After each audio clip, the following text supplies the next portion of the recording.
Hello, I'm Sancho. I will be telling stories of air transportation like Hindenburg.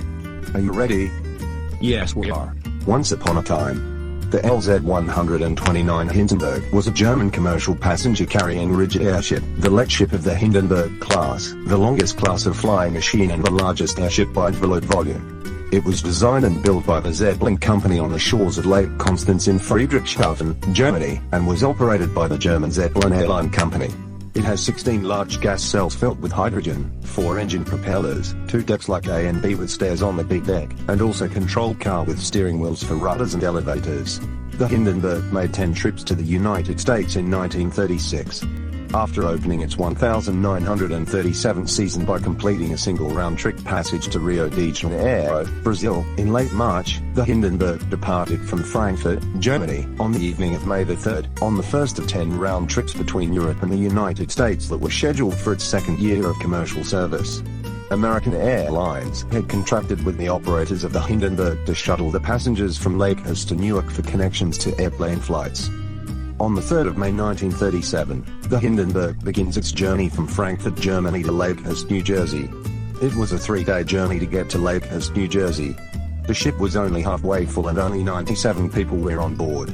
The landing was originally scheduled for the early morning of May the 6th, but it was delayed because of strong headwinds, rain and thunderstorms.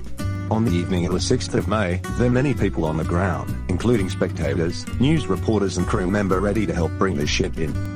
At 7 p.m., the ship made its first pass over its landing site and slowly circled for landing. The airship was 12 hours late, making urgency to land as there were many passengers waiting to board for their return trip back to Germany. The tail of the airship was low because of hydrogen leakage possibly. At 7:21 p.m. the handling lines are released for the ground crew below and 4 minutes later the ship bursts into flames between gas cells 4 and 5. It took less than a minute to be completely destroyed. 97 people are on board, 62 of them survived the crash and 35 died. The tail begins to fall when it exploded, the flames travel through the axial corridor and out the nose of the ship. Everyone on board is thrown off in their feet with a sudden jolt.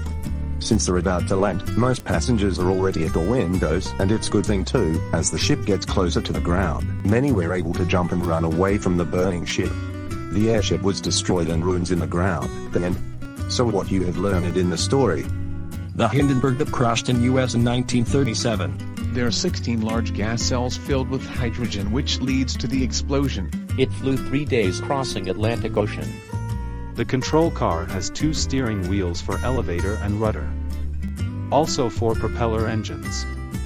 Yes, that's right. Deck with boarding stairs on signs on deck B bottom part. 97 people were on board, 62 survived and 35 died. It was built in Germany before 1936, which it took first flight. Explosions occurred on gas cells 4 and 5.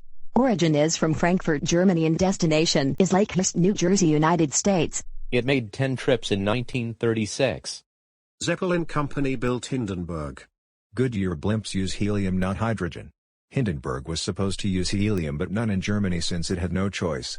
Very good. Thank you for the reason.